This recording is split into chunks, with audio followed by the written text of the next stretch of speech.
The Tesla hit the ice at 63 miles per hour, and the father swam away. Kaya Whitehorse heard the 3-year-old screaming from inside the sinking car and didn't think. She just moved. The water was 34 degrees. Her body started dying in 90 seconds. She punched through the window with bare hands, pulled the girl out, lifted her above the surface. And that's when she understood the full horror. The ice walls were vertical, 6 feet high, and she couldn't climb out. She had nothing but her arms and a promise she wasn't sure she could keep. Before we continue, hit that subscribe button and drop a comment telling me what city you're watching from. I want to see how far Kaya's story travels. Now, let's begin. The morning Marcus Thornton decided to drive drunk with his daughter in the back seat, Kaya Whitehorse was parked in a Walmart parking lot, wondering if she had enough gas money to make it through the week. Her van, a 1987 Dodge Ram with a cracked windshield and an engine that sounded like it was coughing up its last breath, had been home for 7 months. Ever since the Northern Cheyenne Tribal Council decided she was too dangerous to keep around. Too honest. Too willing to say what everyone else whispered behind closed doors. She was 19 years old, and she'd learned that truth-telling could cost you everything. "You should go back," her phone screen read. Text from her cousin Marie, the only family member still speaking to her. "Uncle Joseph says the council is reconsidering." Kaya deleted it without responding. She'd heard that lie before. She pulled on her work thermals, the thick kind pipeline workers wore in Montana winters, and checked her reflection in the rearview mirror. Dark eyes that had seen too much. Hair pulled back in a braid her grandmother had taught her to weave before the medical neglect killed her. Hands that still remembered how to start fires without matches, track elk through snowfall, survive in wilderness that would kill most people in 48 hours. Her grandmother had called her Fierce Heart. The tribal council had called her something else entirely. Kaya started the van. She had a shift at the Tahoe construction site in 40 minutes. Pipeline work paid $11 an hour under the table. No questions asked about why a Northern Cheyenne girl was living in Nevada without a permanent address. She didn't make it to work. The Tesla Model X appeared on Highway 50 at exactly 6:47 a.m., weaving between lanes with the particular recklessness of someone who believed consequences were for other people. Marcus Thornton had believed that his entire life. At 42, he'd built a tech empire on stolen ideas and venture capital. At 42, he'd survived 3 DUIs by hiring lawyers who knew which judges owed favors. At 42, he'd lost custody of his daughter in a divorce so vicious it had made Page 6, and he'd spent last night celebrating his appeal victory with enough vodka to kill a normal man's liver. Luna, 3 years old, strapped into her rear-facing car seat, clutching a stuffed elephant, had been crying for 20 minutes. "Daddy, I want Mommy." "Mommy's not here, baby. Daddy won. That's what matters." "I want Mommy!" Marcus's hands tightened on the wheel. The road ahead curved sharply, black ice gleaming in early morning light. He should have slowed down, should have pulled over, should have done 1,000 things differently. He didn't. The Tesla hit the curve at 63 miles per hour. The traction control screamed warnings he ignored. The vehicle pitched sideways, rear end sliding, front end gripping, physics making calculations Marcus's drunk brain couldn't process. Then they were airborne. For exactly 2.3 seconds, the car's computer would later record this with mechanical precision, the Tesla flew. Luna stopped crying. Marcus stopped breathing. The world became glass and sky, and the terrible understanding that he'd finally gone too far. They hit the frozen surface of Lake Tahoe nose first. The ice held for almost a full second. Then it shattered like every lie Marcus had ever told, and the car punched through into water so cold it could stop a heart in 8 minutes. Marcus felt it immediately. The shock, the violence, the absolute wrong of it. Water flooding through door seals, rising past his ankles, his knees, his chest. He fumbled for the door release. Electronic locks designed for convenience, now designed for death. The water shorted them out, but the driver's window, that still worked. Marcus hit the button. The window descended. Water poured in faster. He gulped air, twisted, squeezed through the opening. Luna was screaming behind him. "Daddy! Daddy, help!" Marcus's head broke the surface. The shore was 40 feet away. His body was already going numb. His lungs were burning. His brain was calculating survival odds with the cold mathematics of self-preservation. He looked back once, saw his daughter's face through the rear window, pale with terror, small hands pressed against glass. Made a choice that would define him forever. He swam for shore. Kaya heard the crash from a quarter-mile away, metal shrieking, ice exploding, something big and terrible happening in the direction she happened to be driving. She didn't hesitate. Her van skidded to a stop on the shoulder. She was out before the engine finished shuddering. Running toward the lake, boots slipping on frozen ground, breath coming in clouds. She saw the man first, crawling onto shore, lake water streaming from expensive clothes, gasping and shaking. She started toward him, then heard the crying. High-pitched, terrified, coming from the lake. The Tesla was sinking fast, cab tilted at 45 degrees, rear end still visible but going down.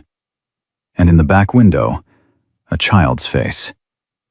Kaya's grandmother had taught her many things before the council's negligence killed her. How to read weather in cloud formations, how to find water in desert, how to make hard choices when no good options existed. She'd never taught Kaya how to ignore a child's screams. Kaya ran for the water. Behind her, the man, Marcus, though she didn't know his name yet, shouted something. She didn't stop to listen. The lake hit her like a fist made of knives. Every nerve in her body fired at once. The cold wasn't temperature. It was violence. It was assault. It was every molecule of water trying to strip the heat from her skin, her blood, her core. She kept moving. The water was chest deep here, maybe 4 feet. Current pulling her sideways, bottom slick with algae. The Tesla was 20 feet out, sinking faster now, water pouring through the open driver's window. Kaya pushed forward.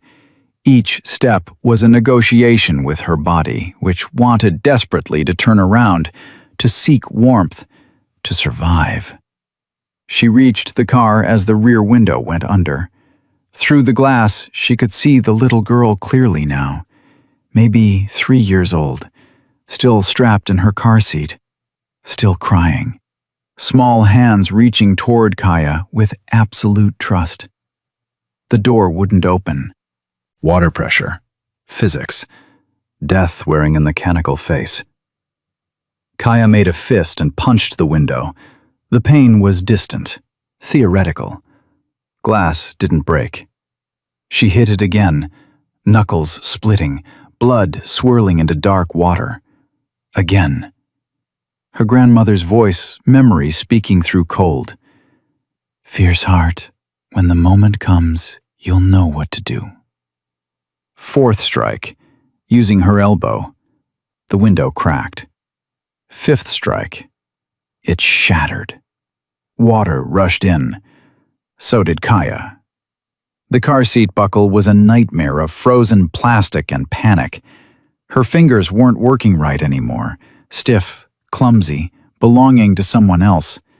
But she kept trying, kept fumbling, kept whispering words she didn't know she'd remembered. I've got you, baby. I'm not going to let go." The buckle released. She pulled the girl, Luna, she would learn later, from the seat and pushed back through the broken window, lifting her above the water. The child was so small, so light. Her arms wrapped around Kaya's neck with surprising strength. "It's okay," Kaya whispered. "You're okay now. I've got you." That's when she turned toward shore and understood. The lake wasn't wide, 40 feet from bank to bank. The water wasn't deep. It came to Kaya's chest, Luna's head well above the surface as long as she kept her arms raised. But the banks weren't banks. This stretch of Lake Tahoe ran through a flood control channel. The sides were concrete walls, nearly vertical, rising 6 feet from the water's surface to ground level. Smooth, featureless, coated in ice at least an inch thick. No ladders, no handholds, nothing to grip. Kaya tried anyway. She pushed toward the wall, Luna's weight making every step treacherous. Reached up with one hand. Her fingers scraped against ice, slipped, found nothing. She tried again, stretching onto her toes, reaching as high as possible. The ice was too smooth, the wall too vertical, and she couldn't release Luna to use both hands. The current caught her. Not strong, maybe 2 miles per hour under normal conditions, but Kaya's body was already failing, her legs going numb, her core temperature dropping every second. She tried to plant her feet. The slick rocks betrayed her. She fell. Water closed over her head for a full second before she found her footing, before she pushed herself up, before she lifted Luna back above the surface.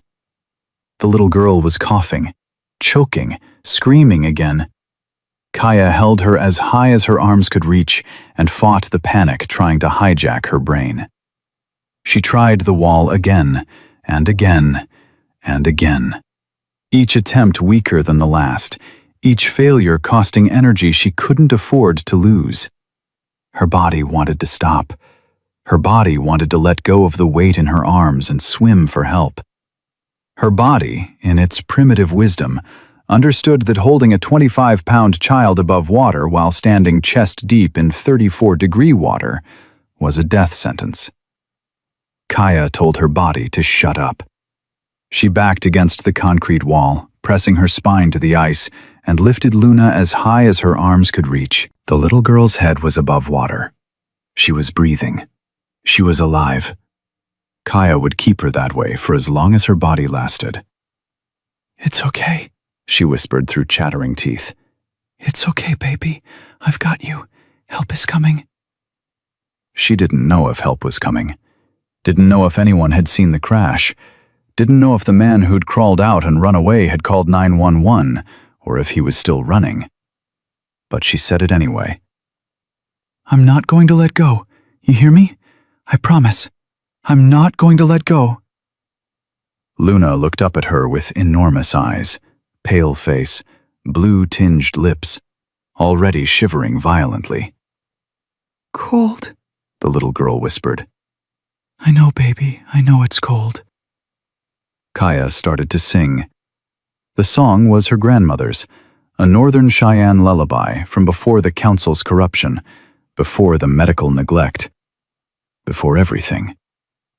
She hadn't sung it since the funeral, hadn't let herself remember, but now, in this frozen hell, the words came back like they'd been waiting. "Sleep now, little star. Morning's coming from afar. Hold tight through the night. Dawn will bring the light." Her voice was broken, barely a whisper, but Luna's eyes opened wider. This tiny creature, this impossibly small person, stopped shivering long enough to listen. Her hand, ice-cold and trembling, reached up and touched Kaya's face. "Pretty," Luna said. Kaya felt tears freeze on her cheeks. "More song," the little girl said. "More." The man who had abandoned his daughter stood on the shore for exactly 17 seconds after Kaya entered the water. Marcus Thornton watched a stranger risk her life for the child he'd left to drown, watched her punch through a window with bare hands, watched her pull Luna from the sinking car, watched her try and fail to climb out. He stood there, dripping and shaking, phone in his pocket, the ability to call 911 right there in his hand. He made a second choice that would define him. He ran. Not toward help, not toward redemption. Away. Toward his Aspen estate, toward lawyers who had saved him before, toward a life where consequences happened to other people. Behind him, a 19-year-old girl stood in water that was killing her, holding his daughter above the surface, singing a lullaby in a language he would never understand. 10 minutes in, the pain peaked. Kaya's muscles cramped and spasmed, random bursts of agony shooting through her legs and core.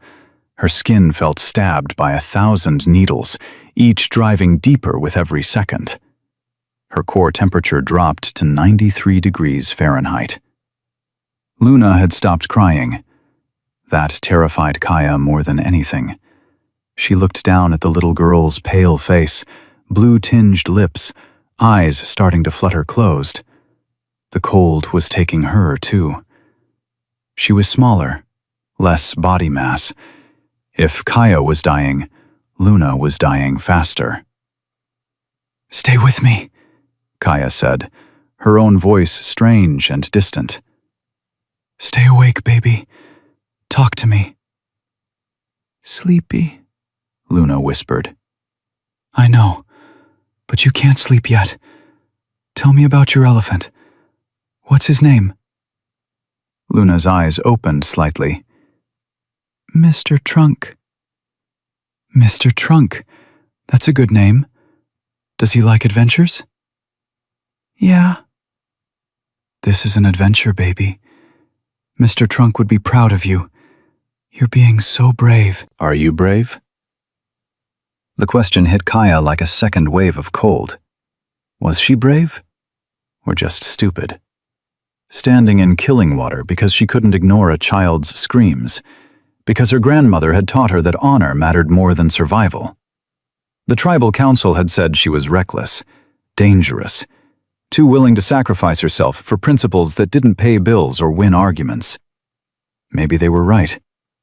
But here, in this moment, holding a stranger's child above freezing water, Kaya discovered something her grandmother had always known. Bravery wasn't the absence of fear. It was the refusal to let fear make your choices. "Yeah," Kaya whispered. "I'm brave. And so are you." 20 minutes in, her core temperature dropped to 84 degrees.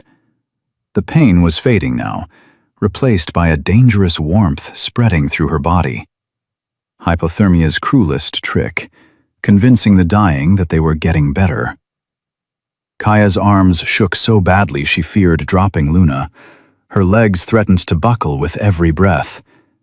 She kept singing. The same 4 lines over and over. A loop, a mantra, a rope to hold on to when everything else was slipping away. "Sleep now, little star.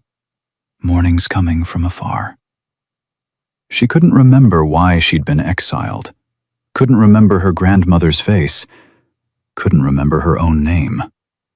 She just knew that she couldn't let go, couldn't stop, couldn't break the promise she'd made. "I'm not going to let go," she whispered over and over. A prayer and a promise, and a desperate plea to a body that was shutting down. "I'm not going to let go." 30 minutes in, 77 degrees Fahrenheit, her vision started to blur. Thoughts became thick and slow. She couldn't remember exactly why she was standing in cold water, or who the child in her arms was, or why it mattered so much that she didn't let go. She just knew that she couldn't let go, couldn't stop, couldn't break the promise. Luna had gone quiet, completely still except for shallow breathing against Kaya's neck.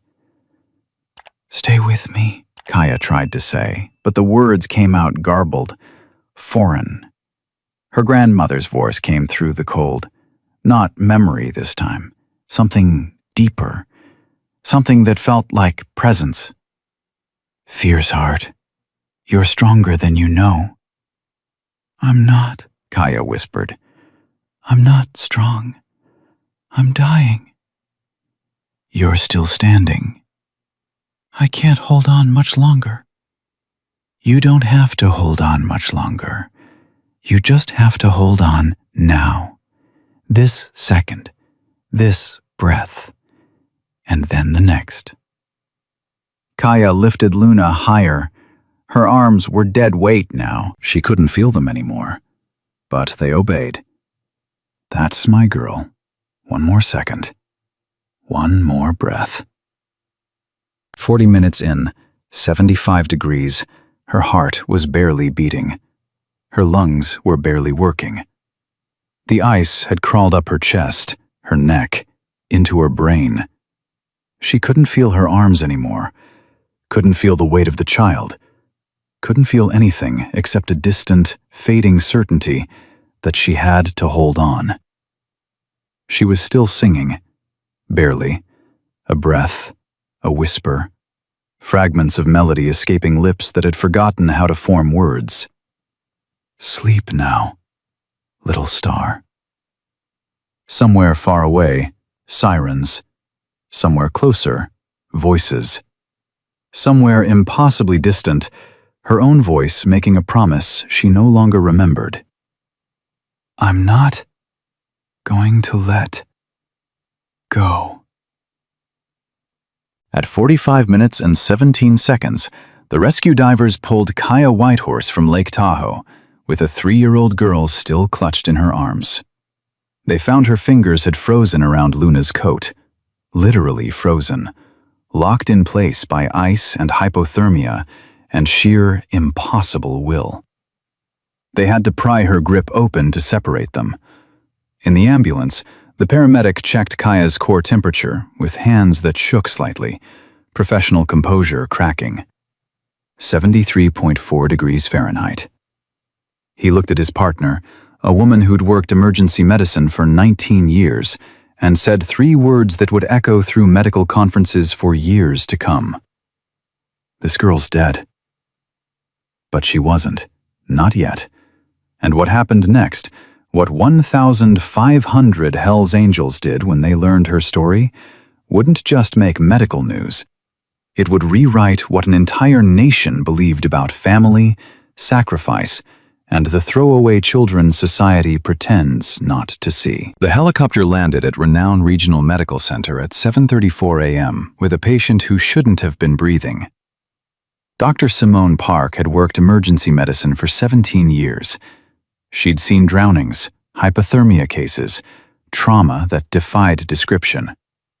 She'd learned to separate emotion from protocol, to make hard decisions with clinical detachment, to accept that some battles couldn't be won.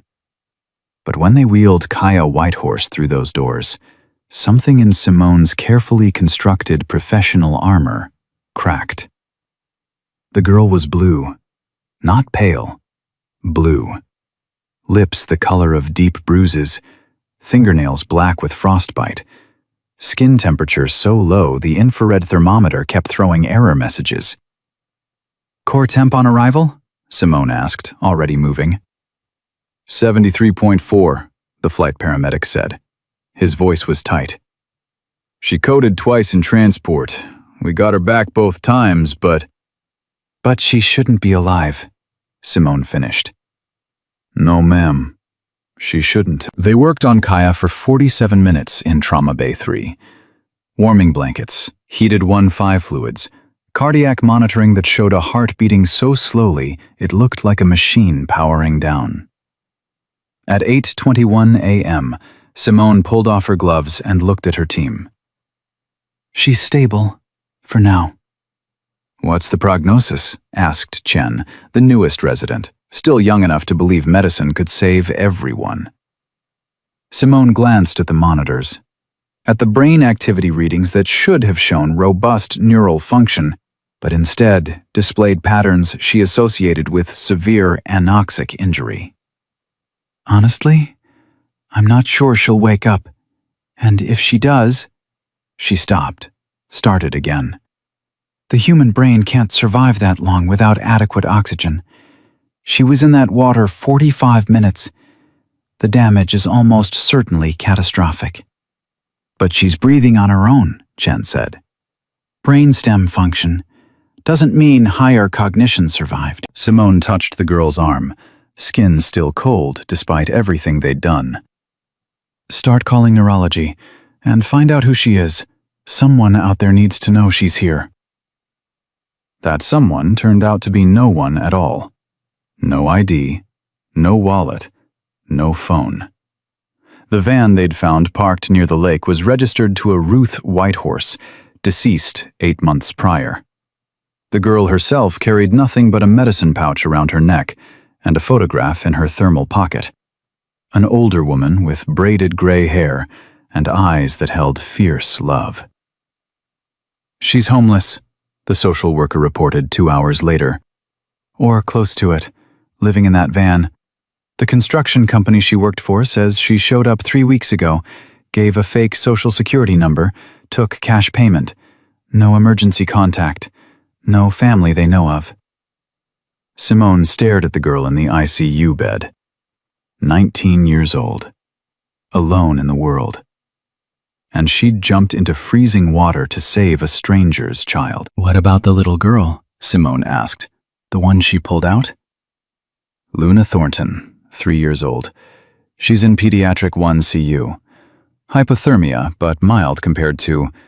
The social worker gestured at Kaya. She's going to be fine. Full recovery expected. Parents? Father's the registered guardian, Marcus Thornton, Tech CEO. Big house in Aspen. We've been calling, but... But what?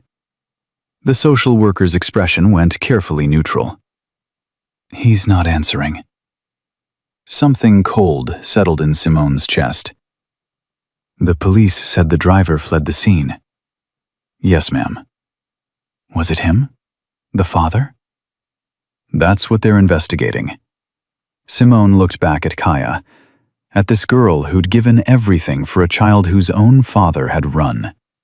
At a stranger who'd stood in killing water for 45 minutes, while the person responsible for that child's safety saved himself. Keep trying to reach him, Simone said quietly. And when you do, you tell him his daughter's alive because of the girl in this bed. You make sure he knows that. The problem was, Marcus Thornton already knew. And he was doing everything in his power to make sure no one else found out. By noon, Kaya's condition had deteriorated. The cerebral edema Simone had feared began manifesting. Brain tissue swelling, pressing against the skull, cutting off blood flow to crucial areas. The monitors showed declining neural activity. The CT scans showed damage spreading. Simone stood in the imaging room, staring at those scans, and felt the weight of a decision she didn't want to make settling on her shoulders. Chen appeared beside her. Dr. Park? Luna Thornton's asking for someone. Her father? No, she keeps saying the singing lady, the one who held her. She wants to see her. Simone closed her eyes. That's not possible. I know, I told her grandmother. She's with Luna now. But Dr. Park, Chen hesitated. That little girl keeps saying the same thing over and over. She promised she wouldn't let go. She doesn't break promises. The words hit Simone like a physical blow. She promised she wouldn't let go. Simone thought about the reports from the rescue divers, about how they'd had to pry Kaya's frozen fingers from Luna's coat, about 45 minutes of refusing to surrender when surrender was the only logical choice. Tell the grandmother I'll come talk to her, Simone said. And Chen, start calling neurologists, every specialist we have. I want a full consult on the girl in ICU bed 7. We've already done that. They all say the same thing. Say it anyway, out loud. Chen swallowed. They say the damage is too extensive. That even if she survives the next 48 hours, there's minimal chance of meaningful recovery. That the kindest thing would be to let her go, Simone finished. Yes, that's what they always say. 3 hours later, a man walked into the ICU waiting room who would change everything. Cole Ramirez didn't look like someone who belonged in a hospital. 6'3", 230 pounds of muscle and scar tissue, gray beard braided down his chest, arms covered in ink that told stories most people didn't want to hear. He wore leather and denim and the kind of face that made security guards nervous. But when he approached the nurse's station, his voice was gentle. "I'm here about the little girl from the lake, Luna Thornton." The nurse glanced at his Hell's Angels cut, and her hand moved toward the security button. "Are you family?" "I'm her uncle, her mother's brother." That was a lie. Cole Ramirez had never met Luna's mother, but his club had been doing a charity toy run near Tahoe when the accident happened, and word traveled fast in the Brotherhood. A child nearly drowned, a father fled the scene, a homeless girl turned hero. The details had hit Cole like a freight train. His own wife had died to a drunk driver 5 years ago, left him alone, childless, carrying rage he'd never quite learned to set down. Now another drunk driver had nearly killed a child, and another innocent had paid the price. "She's in room 312, the nurse said, still wary. "But visiting hours, I just need to see she's okay. 5 minutes." Something in his voice must have convinced her. She nodded. 5 minutes. Cole found Luna sleeping, a woman in her 60s sitting beside the bed. The grandmother, he guessed. "I'm Cole," he said quietly from the doorway. "I heard about what happened. Wanted to make sure she was all right." The grandmother looked up with eyes red from crying. "She's alive. That's more than she should be." "Because of the girl who pulled her out?" "Yes." The grandmother's voice broke. "That girl stood in that water so long. Luna says she kept singing, kept promising she wouldn't let go, even when—" She couldn't finish. Cole felt something twist in his chest. Where's Luna's father? The grandmother's expression hardened. Gone. Hasn't called, hasn't come. My daughter's lawyer says he's in Aspen, claiming he needs time to process the trauma. The trauma he caused by driving drunk with a 3-year-old in the car? That's being investigated. Is it? Cole's voice went flat. And the girl who saved his daughter, where is she? The grandmother pointed down the hall. I see you, but they say, her voice dropped to a whisper, they say she might not wake up, that her brain was without oxygen too long. Cole stood very still. What's her name? Kaya. Kaya Whitehorse. 19 years old. Homeless. No family we can find. The grandmother looked at him with sudden intensity. She gave everything to save my granddaughter, and now she's dying alone. Cole had made a lot of decisions in his 51 years. Most of them had been wrong, but standing in that hallway, learning that a 19-year-old girl had sacrificed herself for a stranger's child while that child's father ran, something crystallized in his mind with absolute clarity. She's not alone anymore, he said. He found Dr. Simone Park in the ICU, standing beside Kaya's bed with the posture of someone carrying impossible weight. Are you family? Simone asked without turning. I am now. That made her turn. She studied Cole's face, his cut, the hard-earned scars. And who exactly are you? Cole Ramirez, president of the Reno Hells Angels. That girl saved my niece's life. Luna Thornton is your niece? She is today. Cole moved closer to the bed, looked down at Kaya's blue-tinged skin, the monitors showing a heartbeat that shouldn't exist, the breathing that was too shallow to sustain life much longer. "How is she?" Simone's professional mask slipped slightly. "She's dying. The brain damage from oxygen deprivation is extensive. Even if we manage to stabilize her, the likelihood of meaningful recovery is—" "Don't!" Cole's voice cut through the clinical assessment. "Don't tell me what's likely. Tell me what's possible." "Mr. Ramirez, Cole, and I'm not asking for false hope. I'm asking what you can do if resources aren't a concern." Simone blinked. "I'm not sure I understand." "This girl stood in water cold enough to kill her for 45 minutes. She destroyed her hands, punching through a car window. She kept a stranger's child alive when her own body was shutting down.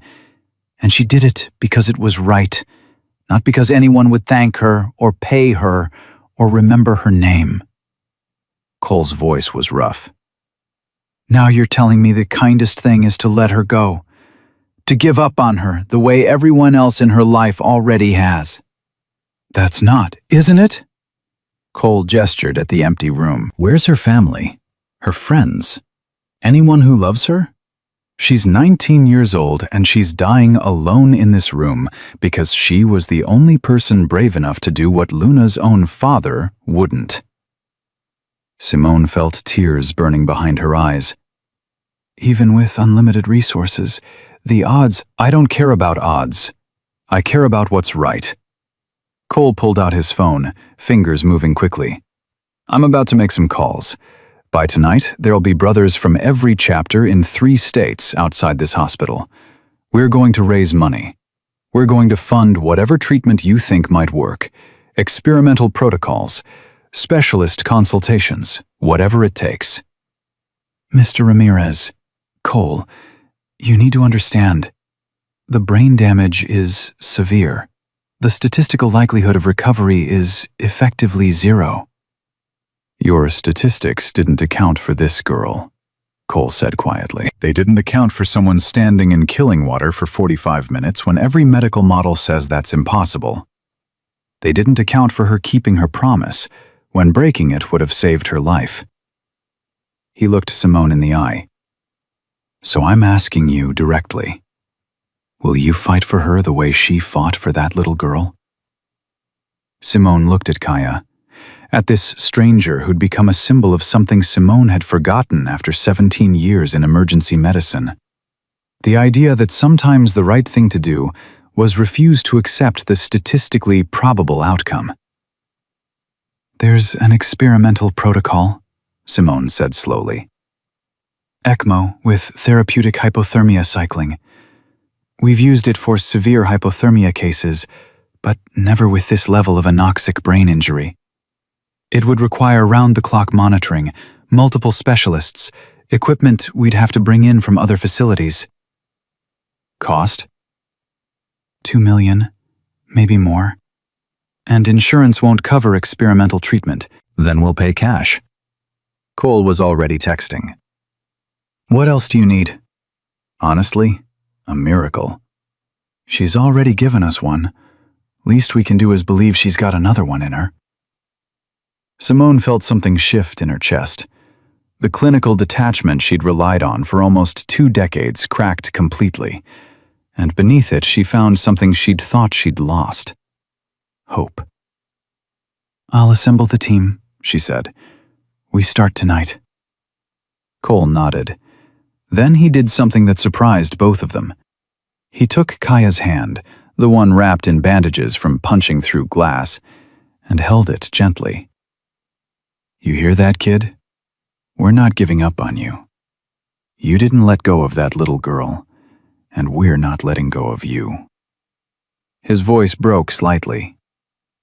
"So you keep fighting, you hear me? You keep fighting." The monitors beeped steadily.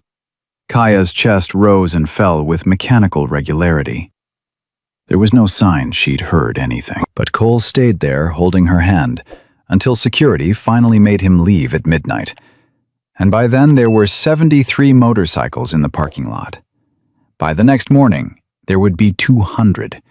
And by the time the Tesla's dash camera footage hit the internet 18 hours later, showing Marcus Thornton swimming away while his daughter screamed, the world would learn what happened when you abandoned your child and a stranger refused to do the same.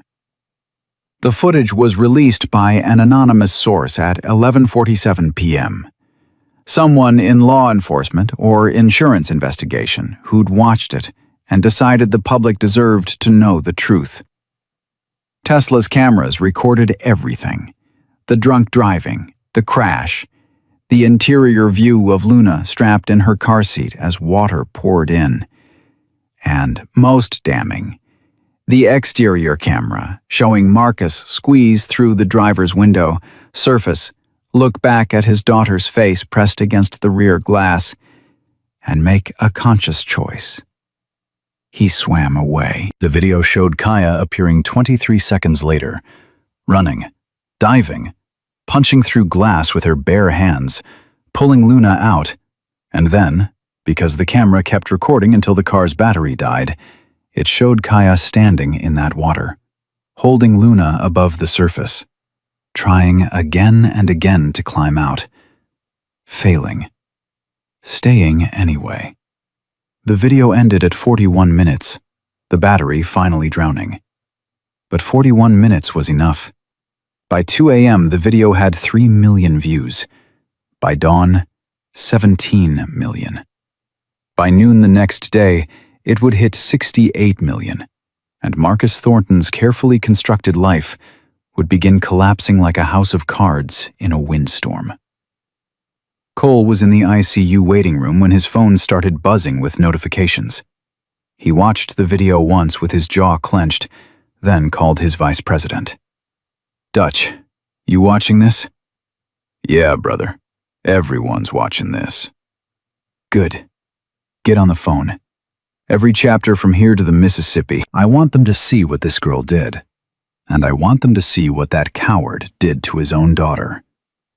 "Already started. Cole." Dutch's voice was rough. "We've got brothers asking what we're gonna do about this." "We're gonna make sure justice happens. The right way, legal way.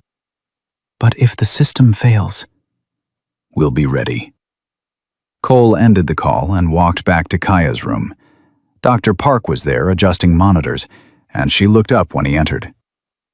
"The video's out," Cole said. "I know. I've watched it 4 times. Simone's voice was shaking. "I told you yesterday we should let her go, that the brain damage was too severe, that the kindest thing was to stop fighting." "You were doing your job." "No. I was giving up on her because the numbers said to." Simone looked at Kaya with tears streaming down her face. "But she didn't give up. For 45 minutes she stood there, and she didn't give up. And I almost..." She couldn't finish. Cole put a hand on her shoulder. "You're fighting for her now. That's what matters." "Is it enough?" "Has to be. Because if we lose this girl after what she did," Cole's voice went hard, "then we're all complicit in telling people that heroism doesn't matter, that sacrifice is for suckers, that the Marcus Thorntons of the world win." Simone wiped her eyes. "The ECMO team arrives in 3 hours. We'll start the protocol tonight." "How long until we know if it's working?" "Days, maybe weeks." She looked at him. "You should know, even with everything we're doing, the odds are still..." "Don't tell me odds," Cole said. "Tell me you believe she can make it." Simone looked at Kaya for a long moment, at this girl who'd defied every medical model, every statistical probability, every rational expectation. "Yeah," she said finally. "Yeah, I believe she can make it." Outside, the parking lot was filling with motorcycles. Inside, Kaya's heart kept beating. And somewhere in Aspen, Marcus Thornton watched his phone explode with death threats and started to understand that wealth couldn't protect him from the consequences he'd spent a lifetime avoiding. The war was just beginning. And this time, the girl who knew how to survive winter wasn't fighting alone. The video hit 100 million views in 36 hours, and Marcus Thornton's lawyers stopped returning his calls. He sat in his Aspen mansion watching his empire disintegrate in real time. Stock in his company dropped 42% in a single trading session. Board members demanded his resignation. 3 major investors pulled funding. His ex-wife's attorney filed emergency custody motions that not even his legal team could delay. But the worst part, the thing that made Marcus's hands shake as he poured his 4th vodka of the morning, were the death threats. Thousands of them. Flooding every platform, every inbox, every comment section. People promising to find him, hurt him, make him pay for what he'd done. And leading that chorus were the Hells Angels, whose online presence made it clear they knew exactly where he was. "You need to turn yourself in," his primary attorney said over the phone. "The optics of hiding while that girl fights for her life." "I'm not hiding. I'm recovering from trauma. Marcus, the video shows you swimming away from your daughter. There's no spin that makes that look good. It was instinct. Survival response. I wasn't thinking clearly. Tell that to the FBI. They're opening a federal investigation. Vehicular assault, child endangerment, leaving the scene. You're looking at 25 years if this goes to trial." Marcus felt the room spin. 25 years? Minimum. And that's if we get a sympathetic jury, which we won't because every potential juror has watched that video and sees you as a monster. The attorney's voice softened slightly. "Turn yourself in. Show remorse. Cooperate fully. It's your only play." Marcus ended the call and threw his phone across the room. He'd spent his entire life avoiding consequences. 23 years of wealth and connections and lawyers who knew how to make problems disappear. But this problem wouldn't disappear. This problem had a name, Kaya Whitehorse, and she'd done something Marcus's money couldn't undo. She'd shown the world who he really was. 300 miles away, Dr. Simone Park was learning that medical miracles required more than belief.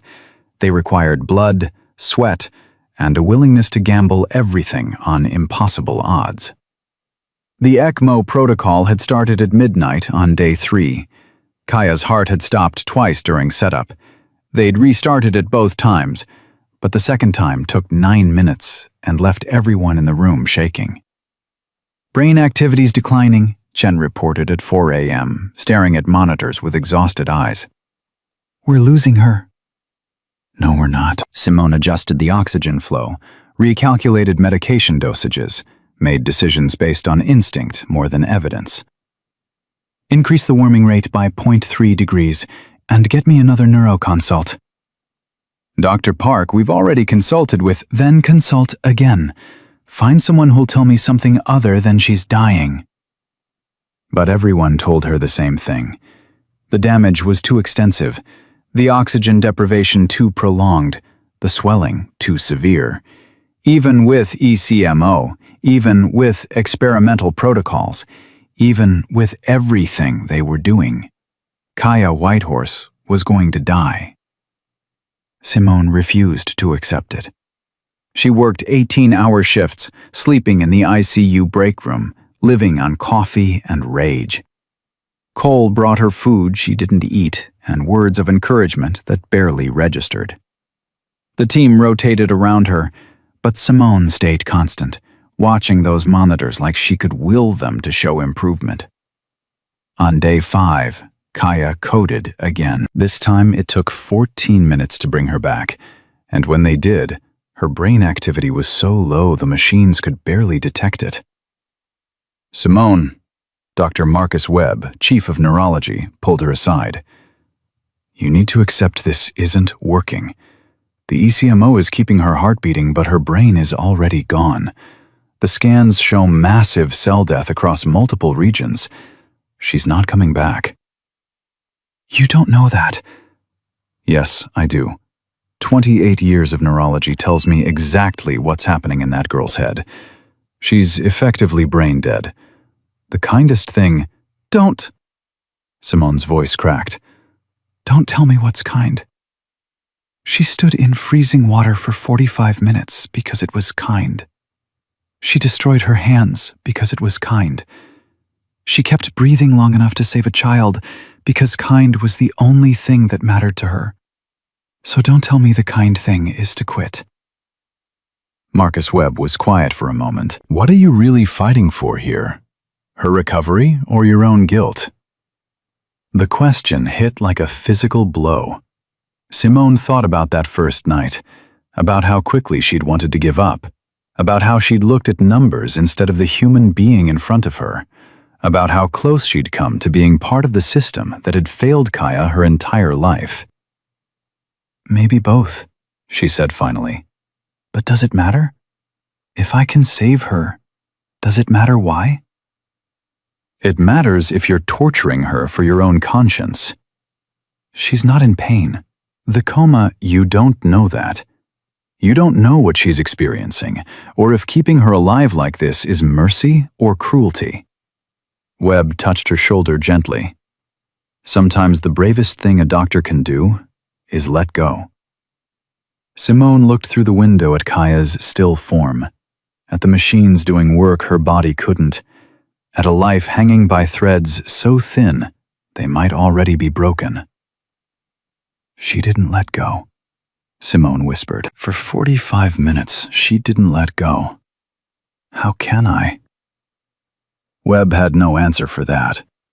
Outside, the gathering was becoming something nobody had anticipated. By day 6, there were 500 motorcycles in the hospital parking lot. By day 8, 800. They came from Nevada, California, Oregon, Idaho, Utah. Hell's Angels chapters making pilgrimages to witness something that transcended club politics or territorial disputes. They came because Kaya's story had become their story. The outsider who proved herself. The throwaway who became a hero. The kid with nothing who gave everything. They came because Cole Ramirez had called in every favor, every connection, every bond of brotherhood he'd built over 30 years in the club. And they came because the video had shown them something they needed to see. Proof that honor still mattered in a world that increasingly said it didn't. Brother, Dutch Morrison said on day 7, standing with Cole in the parking lot as another convoy of bikes rolled in.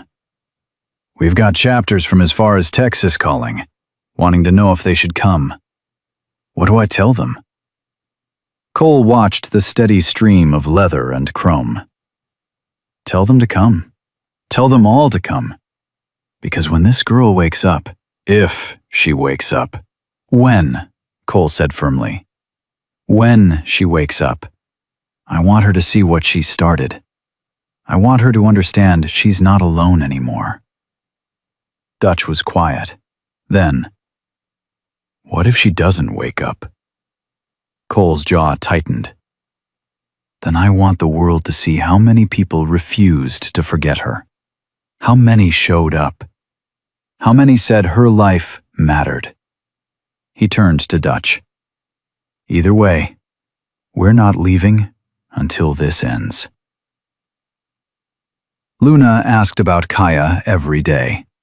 Her grandmother brought her to the hospital despite doctors' recommendations, despite the crowds, despite everything. The little girl needed to see that the singing lady was still there, still fighting, still keeping her promise. Can I go in? Luna asked on day 9, pressing her face against the ICU window. Not yet, sweetheart. Why not? She's very sick. The doctors are helping her. Because she saved me. Luna said it like a fact, simple and undeniable. She got cold saving me. The grandmother felt tears burn. Yes, baby. I want to help her back. We're all trying to help her. Luna was quiet, thinking with the serious intensity only small children could manage. She sang to me. In the water. Can I sing to her? The grandmother looked at the nurses' station, at the guards who'd been posted because the crowds made hospital security nervous, at the machinery of institutional protocol that said sick people needed quiet and isolation. I don't think they'll let us. Please? Luna's voice was small but determined. She sang to me when I was scared. Now she's scared, and I should sing back. That's fair. Something in that simple logic broke through every objection. The grandmother walked to the nurses' station with Luna in her arms. My granddaughter wants to sing to the girl who saved her life. Just for a minute. Through the window if necessary. The nurse looked uncertain. I'm not sure. She's 3 years old, and she hasn't stopped asking about Kaya since she woke up. Please. The nurse glanced at Kaya's room, at the machines keeping a 19-year-old alive, at monitors showing brain activity so low it barely registered. 1 minute, she said, and only if Dr. Park approves.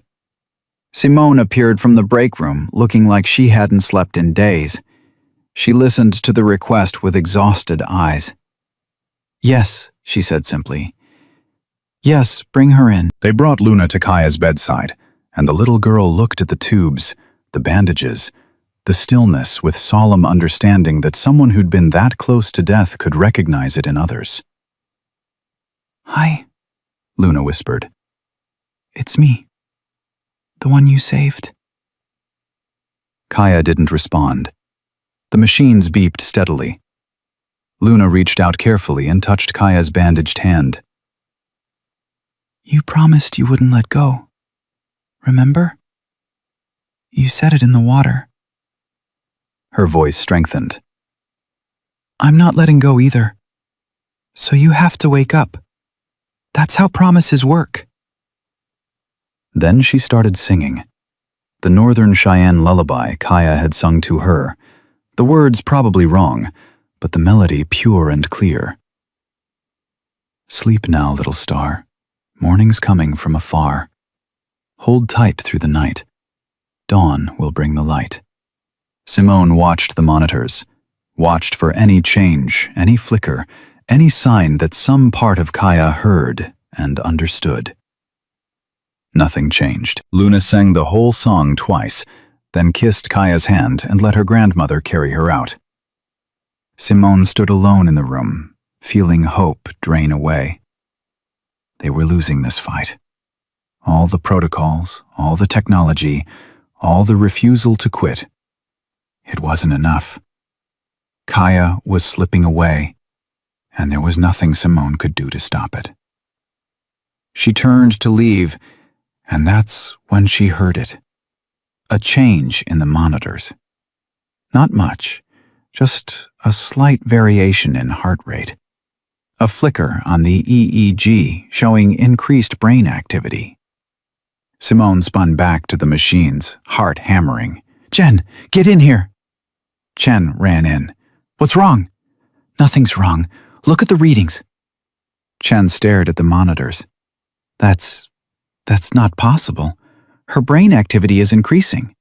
I know. But she's been declining for 6 days. This doesn't make sense. Simone looked at Kaya's face, at the first hint of color returning to blue-tinged skin. Maybe it doesn't have to make sense. Over the next 3 hours, the impossible continued happening. Brain activity increased. Vital signs strengthened. The swelling that had been crushing Kaya's neural tissue began, impossibly, to recede. I don't understand, Marcus Webb said, staring at the scans. This contradicts everything we know about anoxic brain injury. She should be getting worse, not better. But she's not, Simone said. She's healing. This doesn't happen. Patients don't spontaneously recover from this level of damage. This patient is. Webb shook his head slowly. If I wasn't looking at these scans myself, I wouldn't believe it. I don't even have words for this. Miracle, Simone said quietly. The word you're looking for is miracle. On day 11, Kaya's fingers twitched. Cole was sitting beside her bed when it happened, reading aloud from a book about wilderness survival he'd bought, because it seemed like something she'd appreciate. He saw the movement, so slight he almost missed it, and grabbed for the call button. Something's happening. The team rushed in. They checked monitors, ran tests, documented everything with shaking hands. Voluntary motor response, Chen said, voice cracking with emotion. She's regaining muscle control. What does that mean? Cole demanded. Simone looked at him with tears streaming. It means she's coming back. Day 12 brought more movement. Facial muscles twitching, eyelids fluttering, fingers gripping when Cole held her hand and asked her to squeeze. Day 13, brain scans showed activity in regions that had been dark for over a week, neural pathways reconnecting, synapses firing. A brain that should have been dead, slowly, impossibly, coming back to life. And on day 14, at 6:43 in the morning, Kaya Whitehorse opened her eyes. Simone was there, Cole was there, and through some unspoken understanding, Luna was there too, sitting in Cole's lap, watching the singing lady with enormous eyes. Kaya's gaze drifted across the ceiling, the machines, the faces around her. Confusion flickered across her features. Kaya, Simone said softly, can you hear me? Kaya's lips moved. No sound came out at first. Then, so quiet it was almost inaudible. Luna. The little girl wiggled out of Cole's arms and pressed close to the bed. I'm here. You waked up. You kept your promise. Kaya's eyes found Luna's face. Something like a smile ghosted across her cracked lips. Promised. You said you wouldn't let go, and you didn't. Luna was crying now, tears streaming down her small face. You kept me safe, and now you're awake, and everything's okay. Kaya's hand moved slowly, shakily, until her fingers brushed Luna's. You're okay? I'm perfect. The doctor said so, because of you. Kaya's eyes closed. Good. That's good. Don't go back to sleep, Luna said urgently. You just waked up. Just tired, Kaya whispered. So tired. That's okay, Cole said, his voice rough. You rest. We'll be here when you wake up again. All of us. Kaya's eyes opened once more, finding Cole's face. Who are you? I'm Cole. He stopped, started again. I'm family. If you'll have me. Kaya looked confused, but too exhausted to ask questions. Her eyes drifted shut. Simone checked the monitors with hands that wouldn't stop shaking. She's sleeping. Natural sleep, not coma. This is... She couldn't finish. Impossible? Chen offered. Impossible, Simone agreed. And happening anyway. She walked out of the room and found the nearest bathroom, locked herself in a stall, and sobbed. 17 years of emergency medicine, and she'd never seen anything like this. Never witnessed a recovery that defied every statistical model, every medical certainty, every rational prediction. She'd been ready to give up on Kaya, ready to accept that some battles couldn't be won, ready to tell Cole and Luna and everyone else that hope was a lie. She'd been wrong. And standing in that bathroom, mascara running, professional composure shattered, Simone made a promise to herself. She would never make that mistake again. Would never look at numbers instead of people. Would never forget that medicine wasn't about probabilities. It was about the human capacity to survive impossible things. It was about girls like Kaya Whitehorse, who stood in freezing water for 45 minutes because a promise mattered more than survival. The news broke at 9 a.m. Miracle Girl wakes up. The media explosion was instantaneous. Every network picked it up. Every platform went wild. The girl from the video, the one who'd stood in that water, the one doctors said would never recover. She was awake. And the motorcycles kept coming. By noon, there were 1,200. By 3 p.m., 1,400. They poured in from every direction, every chapter, every corner of the country. The hospital had to close surrounding streets. Police gave up trying to manage traffic and just created barriers to contain the overflow. Cole stood in the parking lot watching the steady stream and felt something crack open in his chest. This wasn't just about Kaya anymore. This was about every throwaway kid, every person the system had failed, every human being who'd been told their life didn't matter. This was about proving that wrong. Dutch appeared beside him. "Brother, we're at 1,500 and still counting. Guinness is sending someone to verify. They think we might be breaking a record." "How's Kaya?" "Stable.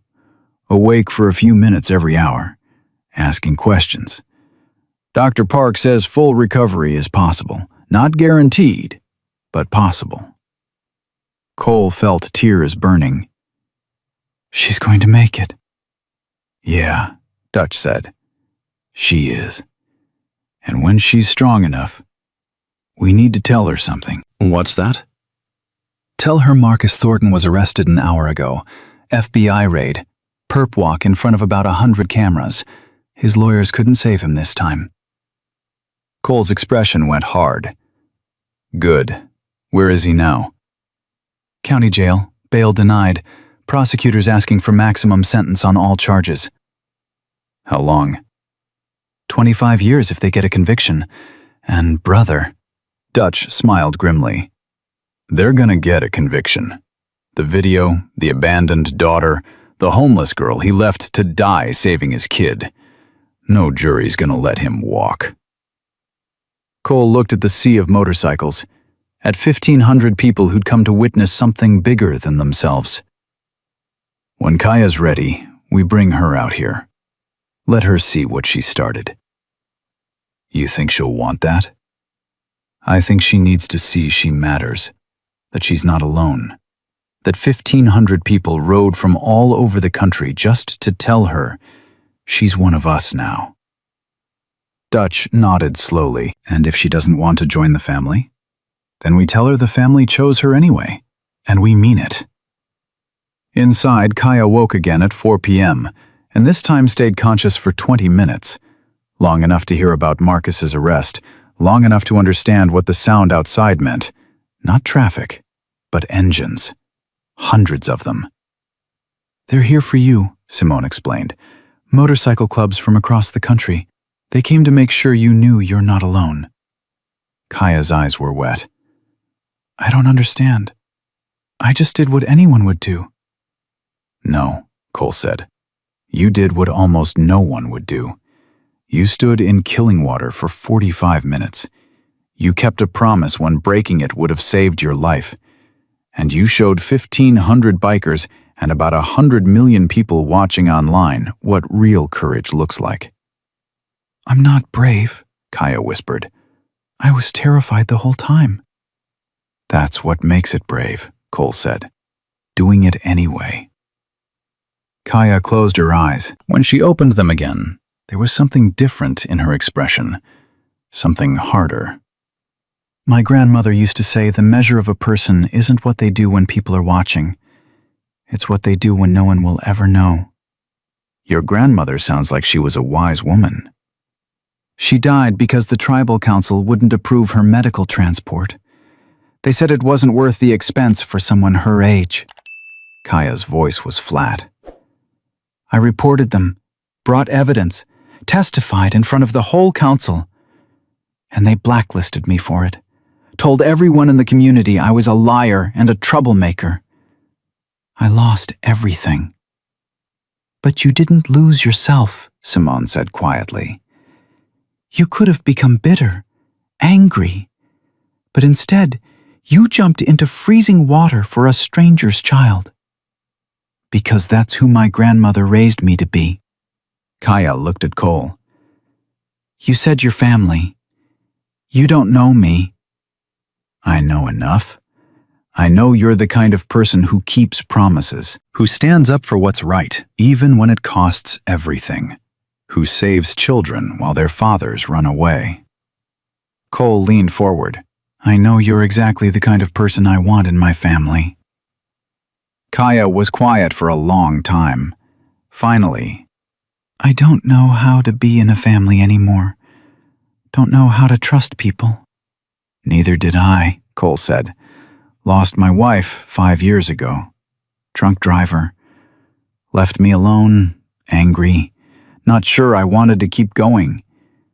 But the brotherhood gave me reason, gave me purpose. Let me turn pain into something useful. He pulled something from his pocket, a silver chain with a simple ring. This was my wife's wedding ring. She wore it every day until she died. I've carried it ever since, waiting for the right person to give it to. He held it out. I want you to have it. Not because you've earned it. You've earned more than I could ever give. But because when I look at you, I see the kind of strength my wife had. The kind of courage, the kind of heart that refuses to quit, even when quitting is the only logical choice. Kaya stared at the ring. I can't take that. You already did. You took it when you stood in that water, when you kept singing even when your body was dying, when you refused to let go. Cole's voice broke. Please, let me be your family. Let us be your family. Because you saved Luna, and in doing that, you saved me too. Kaya reached out with shaking hands and took the ring, held it like it was made of light instead of silver. Okay, she whispered. Okay, I'll try. Cole felt something he hadn't felt in 5 years. Something that felt dangerously close to hope. That's all I'm asking. Just try. Outside, the 1,500th motorcycle arrived, and the sound of those engines was like thunder promising storm, like drums declaring war, like 1,500 hearts beating in unison to tell one girl that she mattered, that she was seen, that she would never be alone again. And in a federal holding cell 300 miles away, Marcus Thornton listened to his court-appointed attorney explain what life looked like when wealth couldn't buy immunity, and wondered how he'd become the villain in a story he'd thought was about his survival. The answer was simple, though he'd never understand it. He'd always been the villain. Kaya Whitehorse had just made sure everyone else knew it too. The federal courthouse was surrounded by so many motorcycles, the police stopped trying to count. Marcus Thornton's arraignment was scheduled for 9 a.m. on a Thursday morning, 3 weeks after Kaya woke up. By 7 a.m., there were 400 bikes lining the streets. By 8:30, 700. They stood in absolute silence, arms crossed, leather cuts gleaming in morning sun, watching every entrance like sentinels guarding the gates of justice. Marcus arrived in a prison transport van with his hands cuffed and his $50,000 suit wrinkled from sleeping in a cell. He looked out at the sea of bikers and felt something he'd spent 42 years avoiding. Fear. Keep moving, the marshal said, guiding him toward the courthouse steps. That's when someone started singing. A voice from deep in the crowd, rough and off-key but carrying clearly in the morning air. "Sleep now, little star."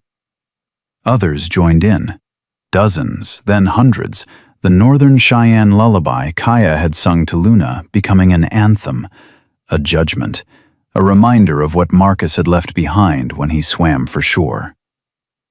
"Morning's coming from afar." Marcus stumbled. The marshal caught him, kept him moving, but Marcus couldn't stop hearing it, couldn't stop seeing Kaya's face on every screen, every newspaper, every nightmare that woke him at 3 a.m. in his cell. "Hold tight through the night." They pushed him through the courthouse doors, and the singing faded, but Marcus could still hear it, echoing in his skull. Inside, his attorney was waiting, with the expression of someone delivering a terminal diagnosis. "They're offering 20 years if you plead guilty to all charges," Michael Chen said. He'd been Marcus's lawyer for 12 years, had gotten him out of 3 DUIs, 2 assault charges, 1 securities fraud investigation. "It's the best deal we're going to get." 20 years? "You're lucky they're offering anything. The video has 140 million views. You're the most hated man in America right now. The prosecutor wants to make an example." "I wasn't thinking clearly. It was panic, survival instinct."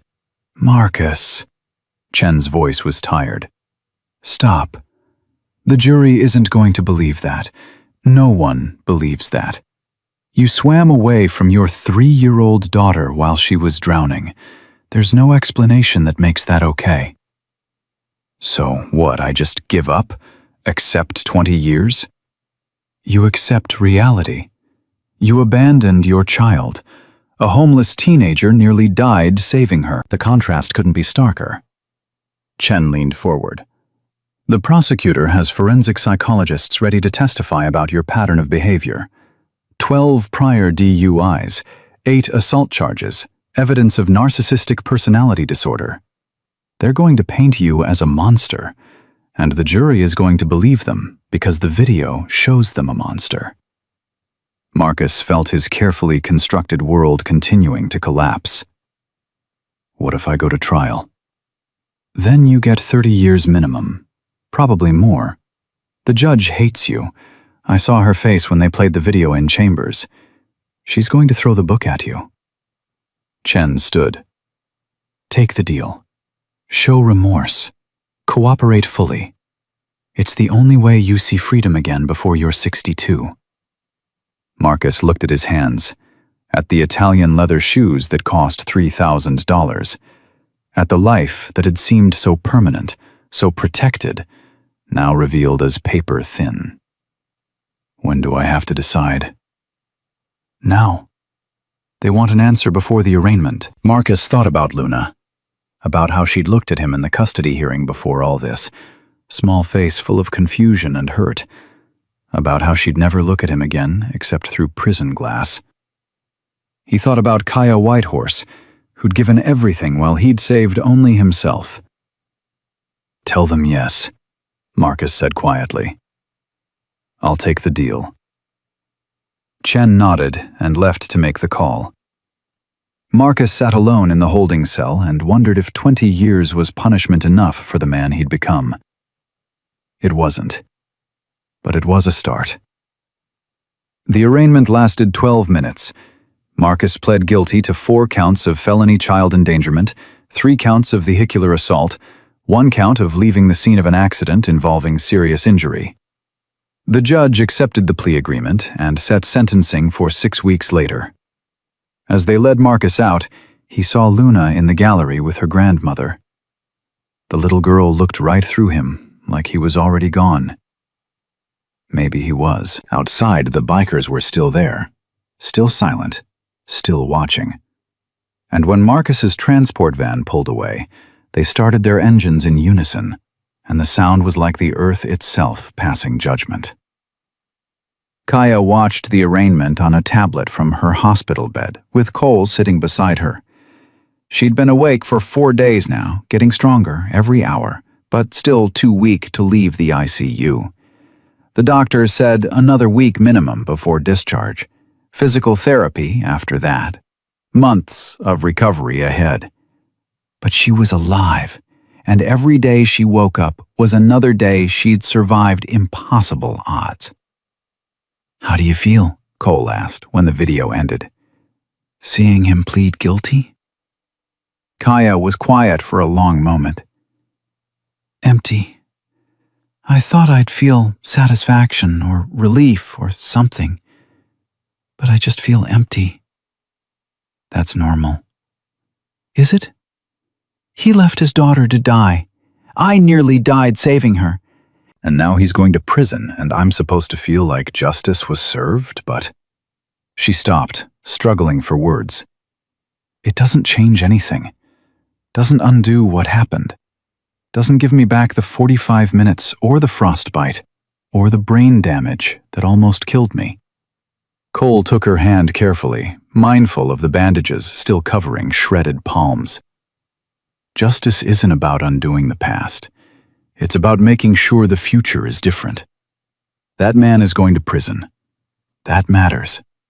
Not because it fixes what he did, but because it tells every other Marcus Thornton out there that they can't buy their way out of consequences anymore. But they do. Most of them do. Kaya's voice was bitter. He got caught because there was a video, because it went viral. What about all the times there's no video? All the times rich people destroy lives and no one ever knows? You're right. System's broken. Has been for a long time. Cole squeezed her hand gently. But you broke through it. You did something so impossible, so remarkable, that even the broken system couldn't ignore it. And now people are paying attention. To you, to stories like yours, to every kid the system failed. Kaya looked at him with eyes that had seen too much. What happens when the attention fades? When people move on to the next viral story? Then we make sure the changes stick. We make sure your story becomes more than a moment. Cole pulled out his phone, showed her something he'd been working on. We're starting a foundation, the White Horse Foundation, for homeless youth, foster kids, anyone who fell through the cracks. We've already raised $3.2 million. Kaya stared at the screen. $3 million? From people who watched that video and wanted to do something, wanted to make sure no other kid ends up living in a van because the system gave up on them. He scrolled through messages. We've got legal advocates volunteering, social workers, therapists, people who want to help because you showed them it matters. I just jumped in the water. You did more than that. You survived. And surviving when everyone expects you to die is the most revolutionary thing you can do. Kaya felt tears sliding down her cheeks.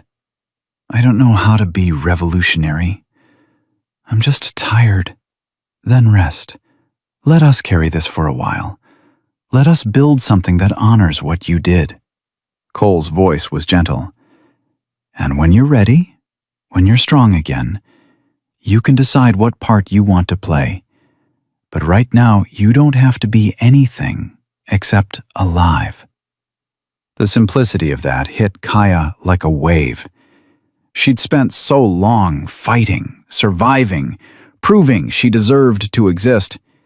The idea that she could just rest, just be alive without earning it, felt foreign and terrifying and deeply necessary.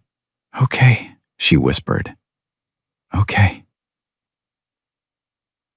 Luna visited every day, bringing drawings and stories and the kind of absolute faith only children possessed. On day 6 of Kaya's consciousness, she brought something different. A letter written in crayon with spelling that made Simone smile and cry simultaneously. Dear Kaya, Luna read aloud, sounding out each word carefully. Thank you for not letting go. You are my hero. I love you. Your friend, Luna. Kaya took the letter with shaking hands. This is the most beautiful thing anyone's ever given me. Really? Luna's face lit up. You like it? I love it. I'm going to keep it forever. Good, because you're my sister now, Cole said. He said you're part of the family, and that means you're my sister, and I never had a sister before, and I'm really happy. Kaya looked at Cole, who was standing in the doorway trying not to cry. You told her I'm her sister? If that's okay with you, Cole said. I know we haven't made it official yet, but it's okay. Kaya pulled Luna into a careful hug, mindful of all the tubes and wires still connecting her to machines. It's more than okay. Luna snuggled close. Can you sing to me? The song from the water? I'm not sure I remember all the words. That's okay. I'll help. So they sang together, this child and the teenager who'd saved her life, voices blending in the sterile ICU room while nurses stopped to listen, and Cole finally let himself cry. The Northern Cheyenne Tribal Council arrived on day 8, 5 members in traditional dress, led by an elderly man named Joseph Whitehorse, who'd been Kaya's grandmother's brother. They asked to speak with her privately, and Cole wanted to refuse, wanted to protect her from people who'd hurt her before. But Kaya said yes. She'd known this was coming. Kaya, Joseph began, settling into a chair beside her bed. We've come to apologize. Apologize? Kaya's voice was flat. For what specifically? Letting my grandmother die? Blacklisting me when I reported it? Or telling everyone I was a liar? Joseph flinched. All of it. We were wrong. Terribly wrong. Why? Because I'm famous now? Because my story went viral and ignoring me became politically inconvenient? Because we let politics and pride blind us to truth? Joseph's voice was heavy with shame. Your grandmother came to us begging for medical transport. We refused because the council had voted to cut spending, because approving her request would mean admitting we'd made a mistake. And because... He stopped, gathered himself. Because your grandmother had always opposed our decisions, and we were tired of her voice. So you let her die to silence her? Yes. The word fell like a stone. We let her die. And when you tried to hold us accountable, when you brought evidence of our negligence, we destroyed your reputation rather than face what we'd done. We banished you from the community, ensured no one would hire you, made you an exile in your own homeland. Kaya felt old anger stirring. And now you want forgiveness because the whole world is watching? No. We want to confess because the whole world is watching and we can't hide anymore. Joseph leaned forward. The FBI opened an investigation into your grandmother's death. 3 council members are facing criminal charges. Our entire governance structure is under review, and all of it happened because you survived. Because your story made people ask questions about how a Northern Cheyenne girl ended up homeless. Good. I hope they tear the whole corrupt system down. So do I. Joseph's honesty seemed to surprise even himself. I spent 20 years on that council protecting power instead of people. Your grandmother tried to tell me, tried to show me we'd lost our way. I ignored her. And then she died because of my pride. He reached into his pocket and pulled out a medicine pouch, worn smooth with age. This was hers. She wore it every day. I took it from her belongings after she passed. I should have given it to you, should have honored her wishes, but I was too ashamed to face you. Kaya recognized it immediately. Her grandmother had made it when Kaya was 7, filled it with sage and sweetgrass and the small stones Kaya collected from the river. She'd thought it was lost forever. She wanted you to have it, Joseph said. Wanted you to remember that you carry fierce heart in your blood, that the strength to stand against corruption, to speak truth even when it costs everything, is your inheritance. Kaya took the pouch with trembling hands, held it against her chest, and felt something she hadn't felt since her grandmother died. Connection. Belonging. Home. The council voted unanimously, Joseph continued. We want you to come home, not as an exile, but as an honored elder. Your grandmother's house is yours. Her land is yours. And we're establishing a youth advocacy position in her name. Full salary, full benefits, autonomy to investigate and report any concerns without political interference. You want to pay me to do what got me blacklisted? Kaya's laugh was sharp. That's rich. We want to pay you to keep doing what you've always done. Speak truth. Protect the vulnerable. Refuse to let power go unchecked. Joseph's voice broke. We want to give you what we should have given your grandmother. Respect. Support. The community she deserved. Kaya was quiet for a long time. I don't know if I can come back. Too much has happened. Too much damage. I understand. The invitation stands whenever you're ready. If you're ever ready. Joseph stood slowly, his age showing. I'm sorry, Kaya. That doesn't begin to cover what we did to you. But it's all I have. I'm sorry. After they left, Cole came back in. You okay? I don't know. They apologized, offered me everything I wanted 2 years ago. Kaya looked at the medicine pouch. But it doesn't feel like winning. Just feels like more loss. Because apologies don't resurrect the dead, Cole said. Don't undo the harm. But they're still important. They still matter. Do they? My grandmother's still gone. I still lost 2 years of my life living in a van. I still nearly died in that lake. Yeah, and the system that failed you is finally being held accountable. That matters. Maybe not to you right now, maybe not enough. But it matters to the next kid who needs help, to the next person who tries to speak truth to power. Kaya closed her eyes. I'm so tired of mattering. Tired of being a symbol. I just want to be a person again. Then be a person. Be my daughter, Luna's sister, part of a family that chose you. Cole touched the ring still hanging around her neck. Let the foundation and the laws and the justice system carry the weight of changing the world.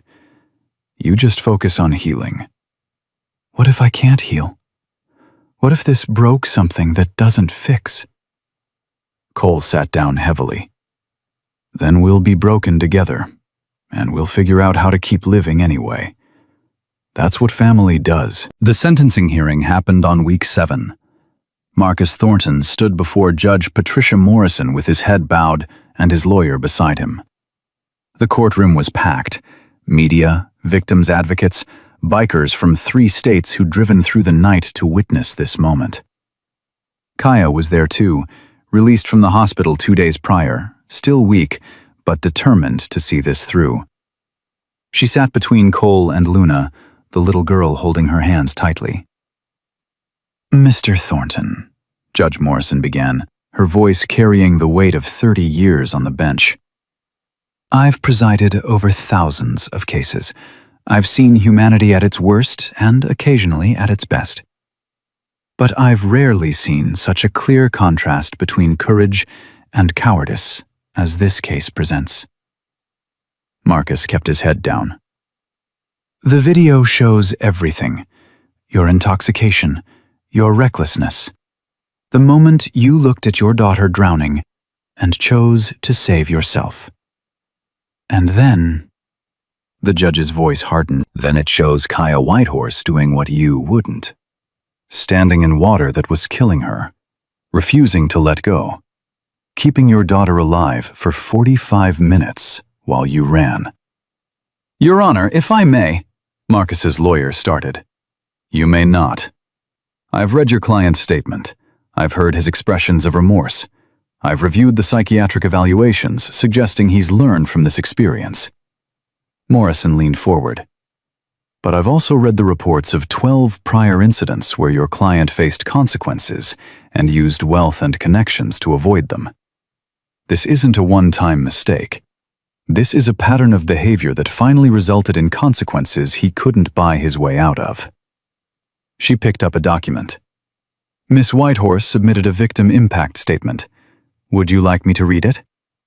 Yes, Your Honor, Kaya said from the gallery, her voice stronger than she felt. Morrison read, I don't hate Marcus Thornton. I pity him. He had everything. Wealth, health, a daughter who loved him.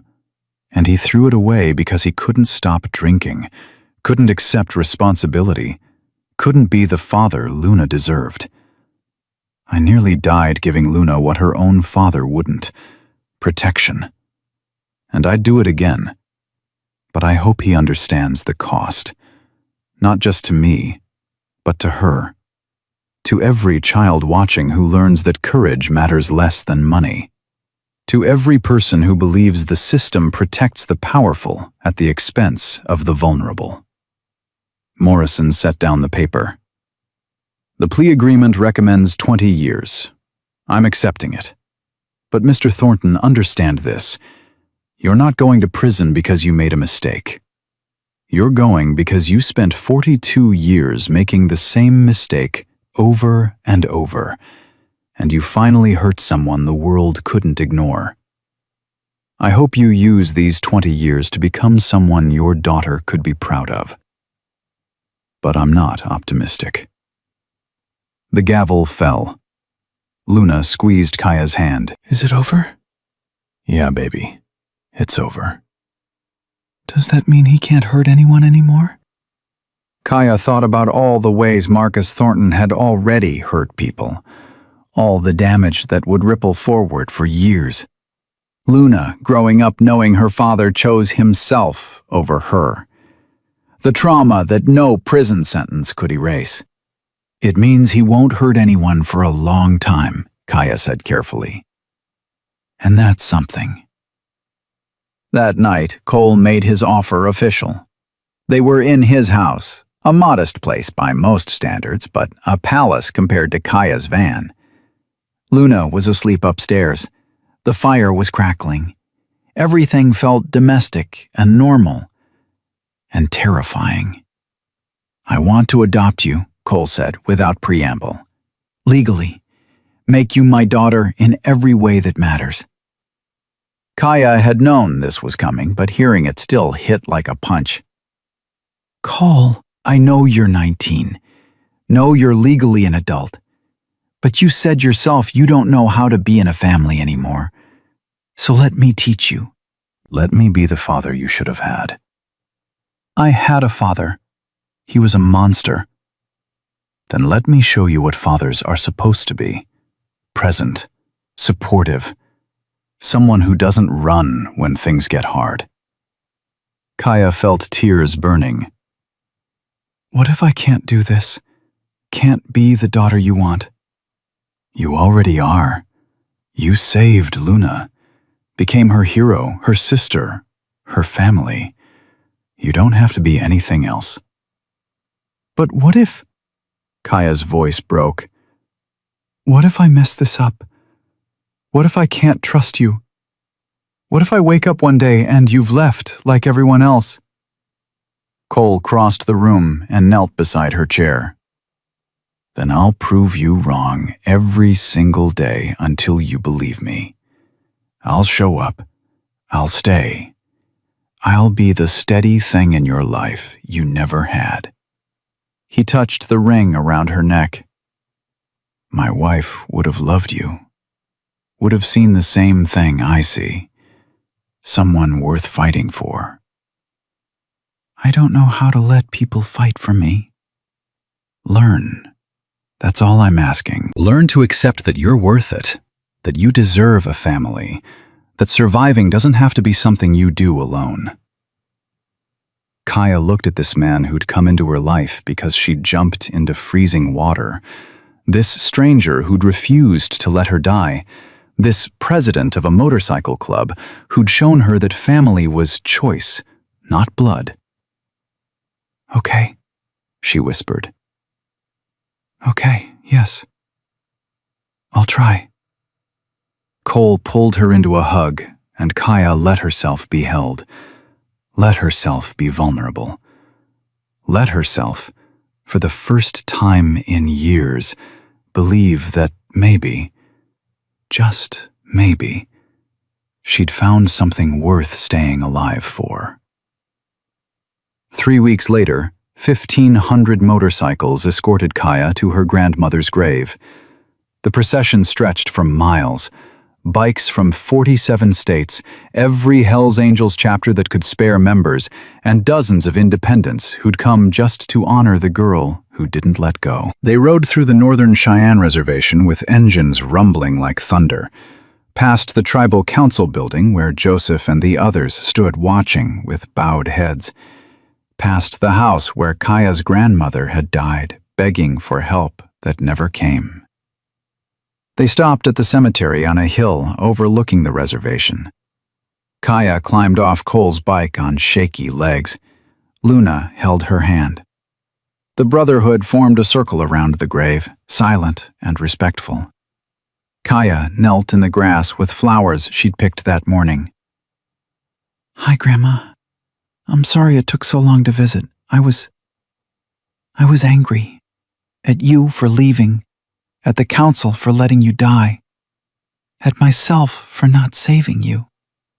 The wind carried her words away. "But I did something you'd be proud of.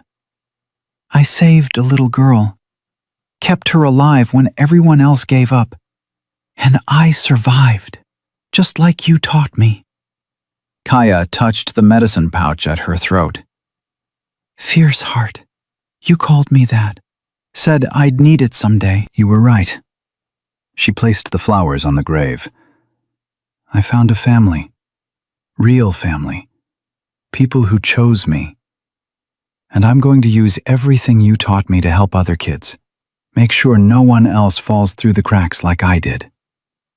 Luna stepped forward with her own flowers. "Hi, Kaya's grandma. I'm Luna. Kaya saved me. She's my sister now. Thank you for teaching her to be brave." Kaya pulled Luna close and let herself cry. For her grandmother, for the years lost, for the girl she'd been before the fire, before the exile, before Lake Tahoe, and for the woman she was becoming. Someone who understood that family wasn't about blood or obligation. It was about showing up, about refusing to let go. About 1,500 people riding through the desert to tell one girl that she mattered. The engines started again, one by one at first, then together, a symphony of chrome and leather and loyalty that echoed across the reservation. Kaya stood and faced them, this army of strangers who'd become family, this brotherhood that had claimed her as their own. "Thank you," she said, though they couldn't hear her over the engines. "Thank you for not letting go."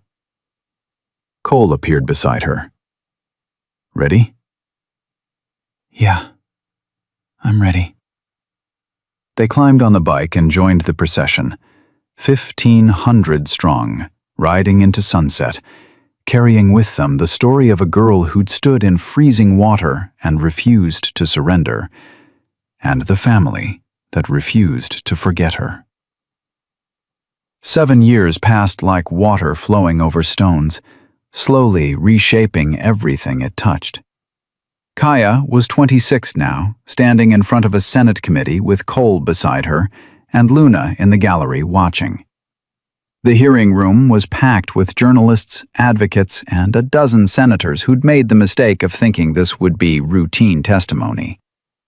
It wasn't.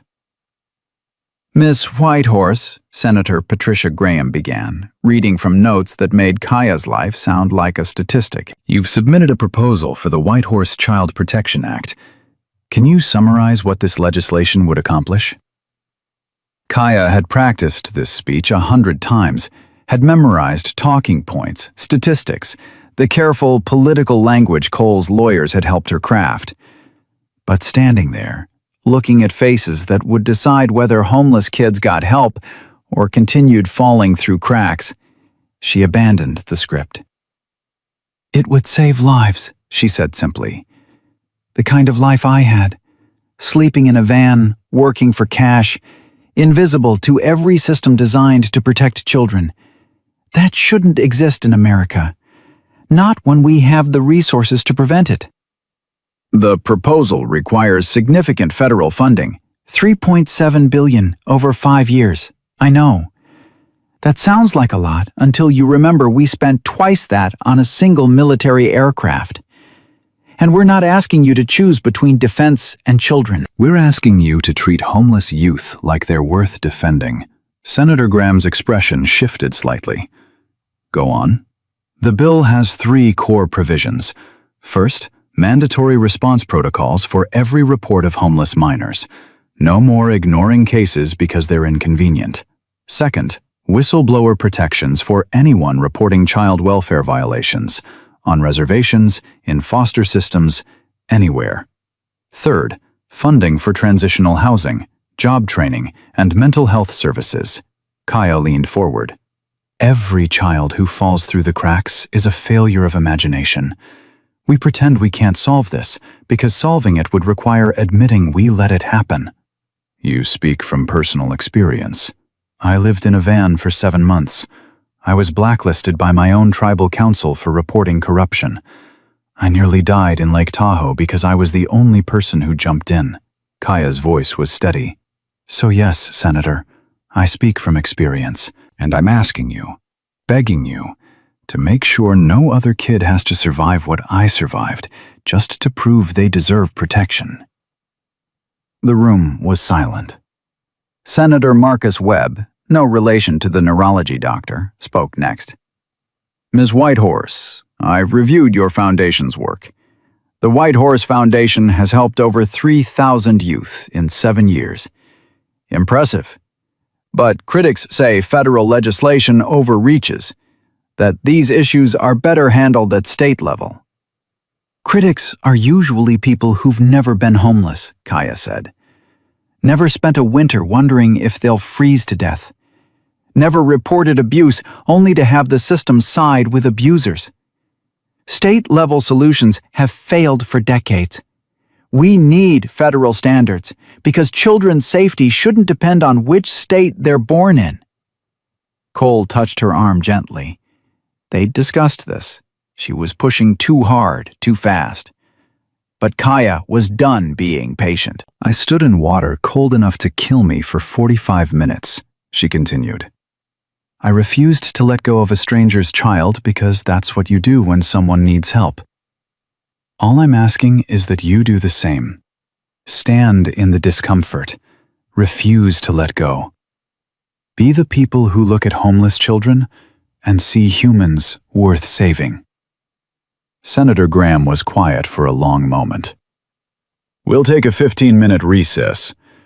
Miss Whitehorse, that was quite a statement." "It was the truth." "Yes, it was." During the recess, Luna appeared at Kaya's side. She was 10 now, sharp and fearless and completely devoted to her sister. "You were amazing," Luna said. "You made that one senator cry." "Which one?" "The lady in the back. She was wiping her eyes." Kaya looked and saw Senator Webb's aide, a woman about her age, trying to compose herself. Their eyes met. The woman mouthed 2 words. "Thank you." "Maybe we got through to them," Cole said. "Maybe they'll actually pass this thing, and if they don't, then we keep fighting. That's what we do." The committee voted 3 weeks later, 14-3 in favor of moving the bill to the full Senate. It wasn't a guarantee, but it was progress. Real progress. That night, Kaya called Dr. Simone Park to share the news. "They're going to pass it," Simone said with certainty. I testified last week at the House hearing. The momentum is there. How did your testimony go? I told them about a 19-year-old girl I wanted to give up on, how I looked at statistics instead of her humanity, how she survived anyway, and taught me that medicine isn't about probabilities. It's about refusing to quit. Simone's voice was emotional. I told them they have the same choice. Look at numbers and do nothing, or look at children and do everything. You're using your platform.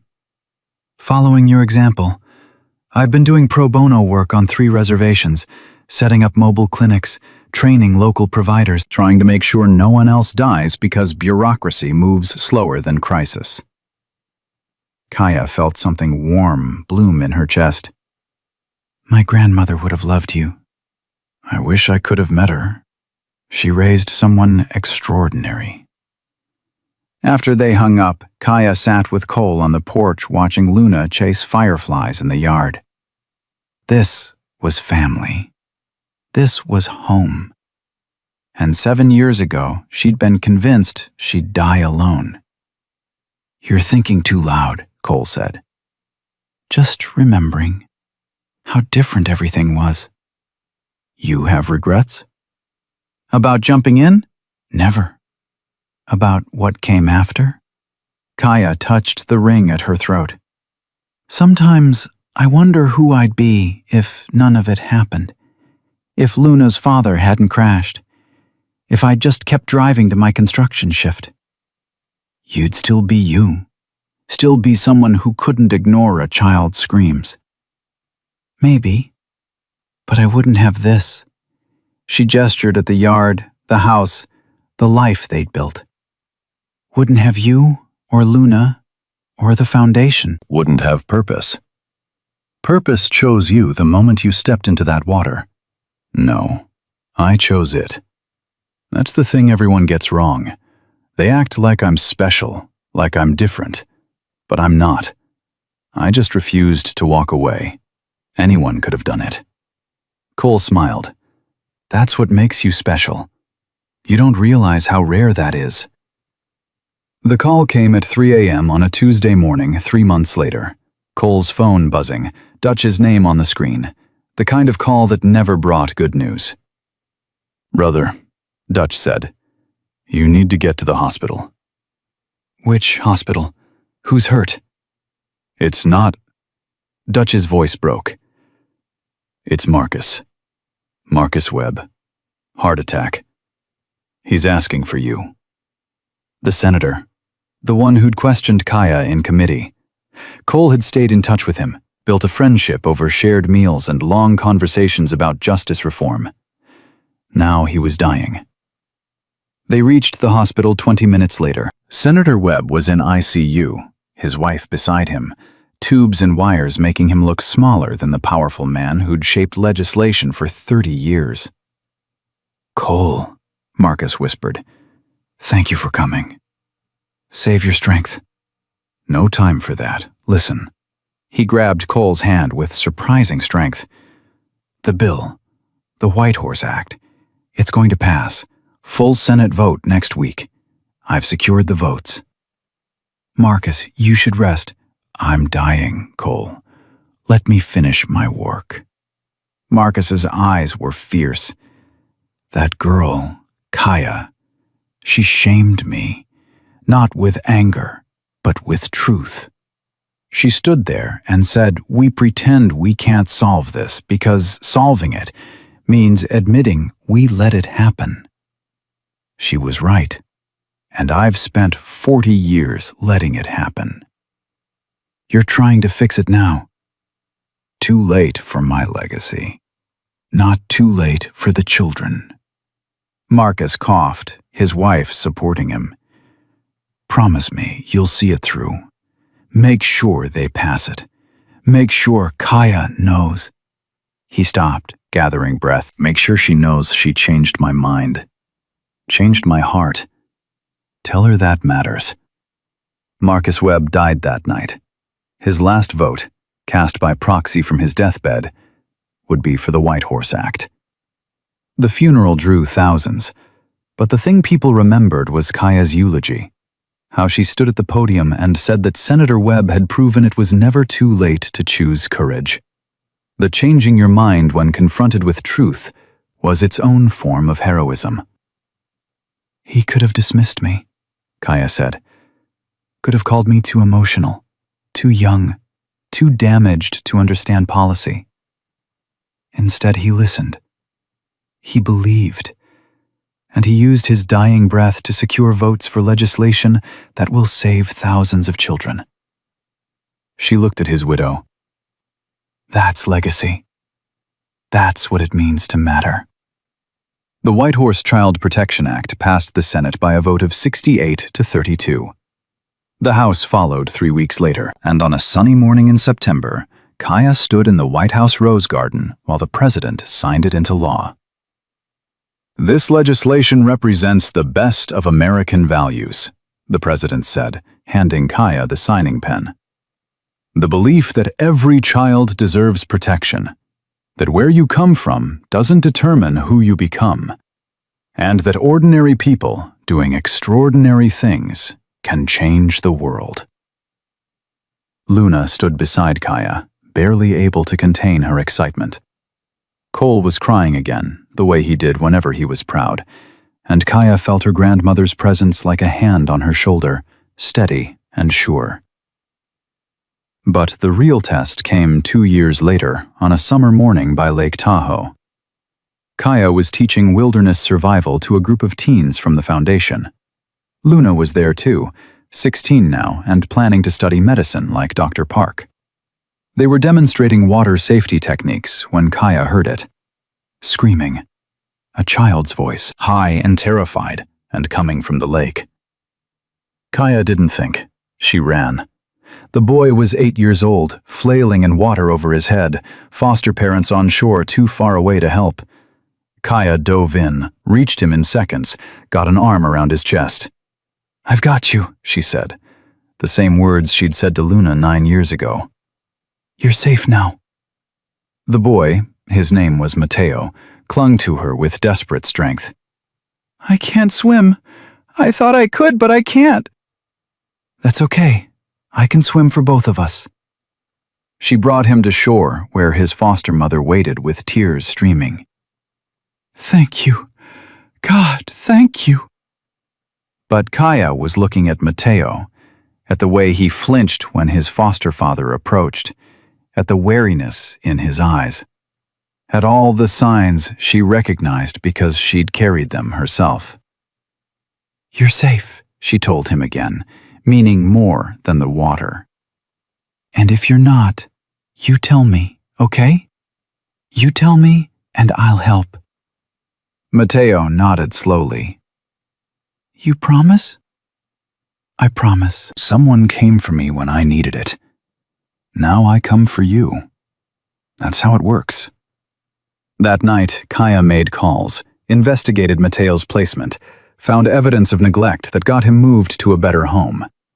And 3 months later, when his adoption was finalized by a couple who actually wanted him, Mateo asked if Kaya would come to the ceremony. "Why me?" Kaya asked. "Because you kept your promise. You said you'd come for me, and you did." Mateo touched a small ring he wore on a chain, a gift from Kaya, a reminder that family was choice. "Now I want you to see that I'm okay, that your promise worked." The circle was closing, completing, proving that rescue wasn't a single moment, but a legacy that rippled forward. 5 years later, Cole died in his sleep at 68. His heart simply stopped, the doctors said. No pain, no warning. Just there one moment and gone the next. The funeral drew over 2,000 Hell's Angels from every chapter in North America. They came to honor a man who'd built a family from strangers, who'd refused to let a homeless girl die alone, who'd shown them that brotherhood meant showing up. Kaya delivered the eulogy with Luna beside her, both wearing their rings, both carrying pieces of the man who'd chosen them. "Cole Ramirez taught me that family isn't blood, Kaya said, voice steady despite tears. It's the choice to refuse to let go. 7 years ago, he stood in a hospital and told doctors they couldn't give up on me. Said I'd survived impossible odds and deserved someone to fight for me. He was right. And everything good in my life since then, Luna, the foundation, the legislation, every child we've helped, it exists because one man refused to accept that some battles can't be won.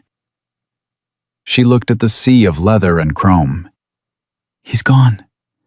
But his legacy is every person in this room who learned that love is action, that family is presence. That mattering means showing up even when, especially when, the odds say you should walk away. Luna spoke next, her voice breaking. Cole was my grandfather. Not by blood, but by choice. He chose Kaya. Kaya chose me. And now we choose each other every day. That's what he taught us. That's what he leaves behind. They buried him beside his wife, reunited after 13 years apart. And on his headstone, at Kaya's request, they inscribed, "He refused to let go." Luna became a pediatric emergency physician, specializing in hypothermia and water rescue cases. She told every young patient the same story, about a sister who'd held her above freezing water and taught her that 45 minutes could change everything. Dr. Simone Park retired at 73, but spent her remaining years volunteering on reservations, training indigenous healthcare workers, telling everyone that a 19-year-old girl had taught her miracles were real. And Kaya lived a long life, married a teacher named James at 32, had 3 children who called Luna Aunt Luna, and grew up hearing stories about the day their mother jumped into freezing water. Ran the White Horse Foundation until she was 68, helping over 47,000 youth find stability. She never stopped wearing the ring. On the day Kaya died, 83 years old, surrounded by family, at peace, her eldest daughter found a letter in her desk. Instructions to donate the ring to the Smithsonian, to create an exhibit about ordinary people doing extraordinary things. The exhibit opened 2 years later. The Promise: How One Girl's Refusal to Let Go Changed America. The centerpiece was the ring. Cole's wife's wedding band on a silver chain, worn smooth by decades of touch. Beside it, the medicine pouch from Kaya's grandmother, Luna's crayon letter, photos of 1,500 motorcycles, Senate floor footage of the White Horse Act passing, and a video. Kaya, at 79, filmed 6 months before she died, speaking directly to camera. "People call me a hero," she said in the video. "But I'm not. I'm just someone who refused to walk away when a child needed help. Anyone could have done it. That's what I want people to understand. Courage isn't special. It's a choice. And it's available to everyone." She touched the ring at her throat. "This belonged to a woman I never met.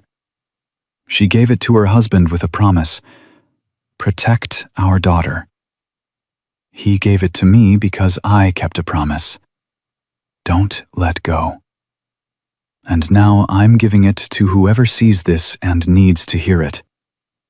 You have the capacity for extraordinary courage. You just have to choose it. You have to be the person who jumps in, who stands in the cold, who refuses to surrender even when every rational voice says you should." Kaya smiled. "Someone came for me when I had nothing.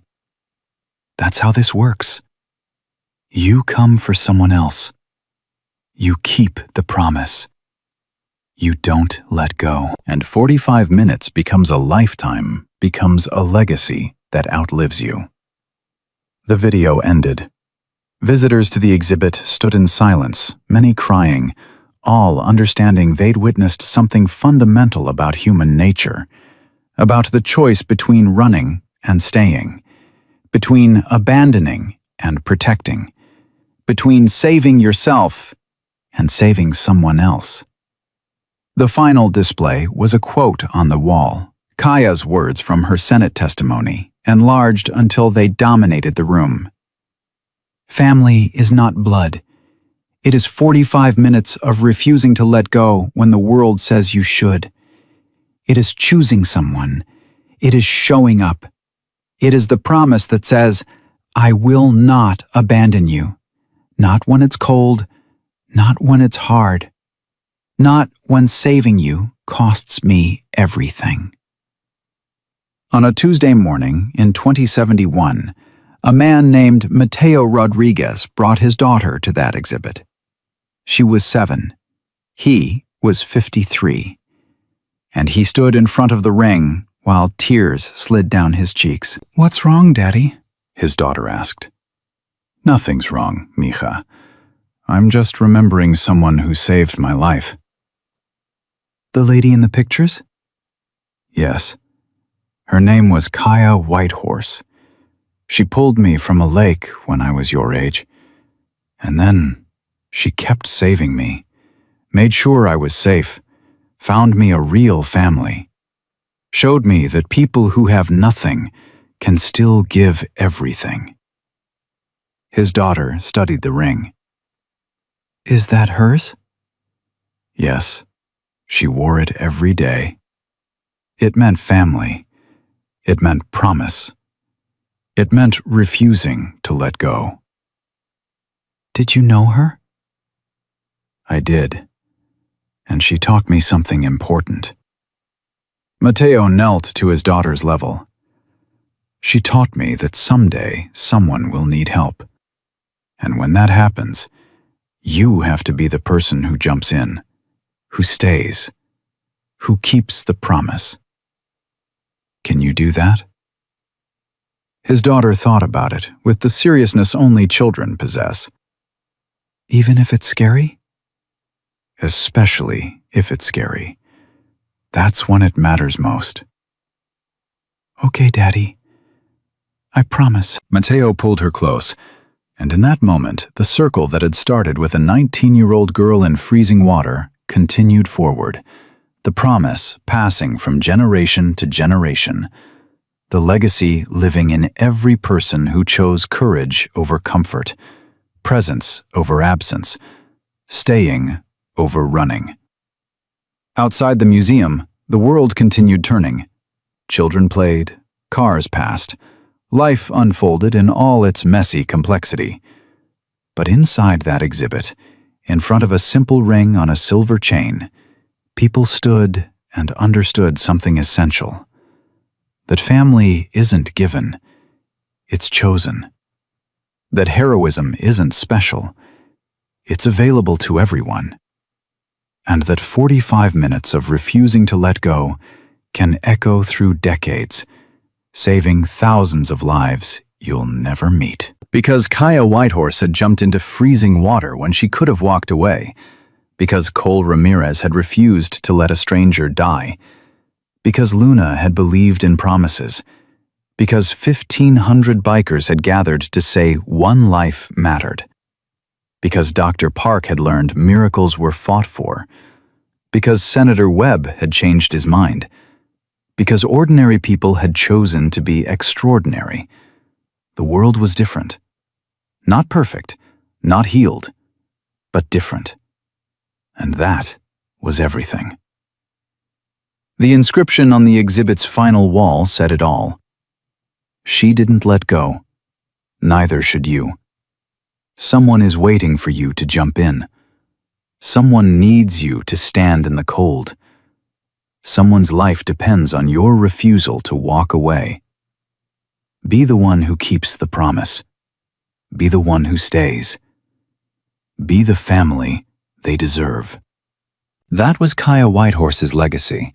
Not the medals or the legislation or the millions raised, but the simple truth that choosing courage changes everything. That family is built not from blood, but from showing up, and that the promise to never let go is the most powerful force in human history. She kept her promise in 45 minutes of ice. The world kept hers for a lifetime. And the promise continues in every person who refuses to walk away, in every life touched by the White Horse Foundation, in every child who learns that being saved means eventually saving someone else. That's not just legacy, that's immortality. That's how ordinary people become eternal. That's how one girl's refusal to let go becomes 1,500 angels making medical history, becomes a nation protecting its most vulnerable children, becomes a truth that outlives everyone who witnessed it. Courage is a choice.